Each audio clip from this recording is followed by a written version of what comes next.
Most bowlers struggle because they either don't move, or when they do move, they make the wrong move.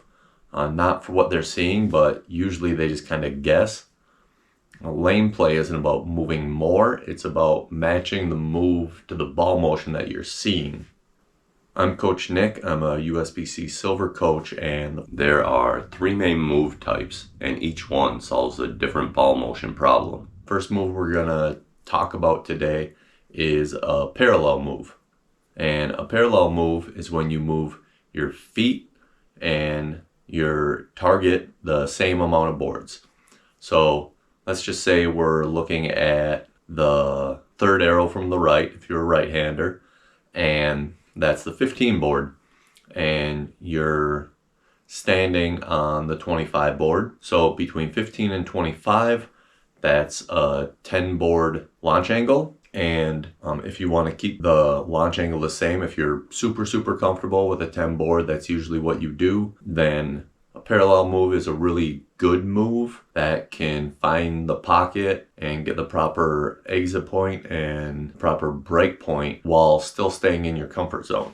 For example, if you're breaking too soon and going Brooklyn, a small parallel move right keeps your angle the same but shifts the break point. Okay, the second type of move is called an abstract move, and it's usually the easiest to execute. Most people typically do this as a first resort, where you move your feet 1 or 2 boards left or 1 or 2 boards right, and you keep your target the same if you're targeting the arrows. What this does is it creates a different break point. So if your ball's breaking not at a spot you want, maybe it's coming back a little too late, move your feet just a couple boards right, compensate for that. It's a very good adjustment for just minor. So maybe you had a couple shots, you really like your line, but it's slightly drying up just a little and hooking just a little too early. Just move your feet 1 board to the left, keep your same target. Your break point will stay relatively the same, but it'll shift a little bit, which is okay, and that'll hit you and get you back in the pocket a lot easier. And the last move we're going to talk about is called a diagonal move. You move your feet a certain number of boards and your eyes a certain number of boards in order to keep your break point the same. So typically it's 2 to 1.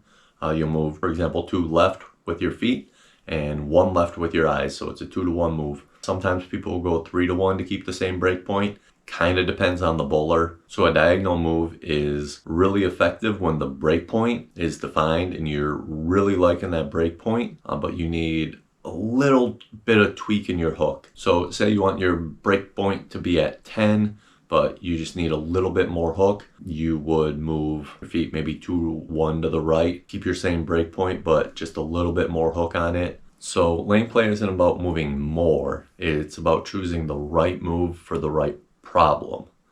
And when you understand that and you understand what your ball's doing, then parallel, abstract, and diagonal moves stop becoming confusing.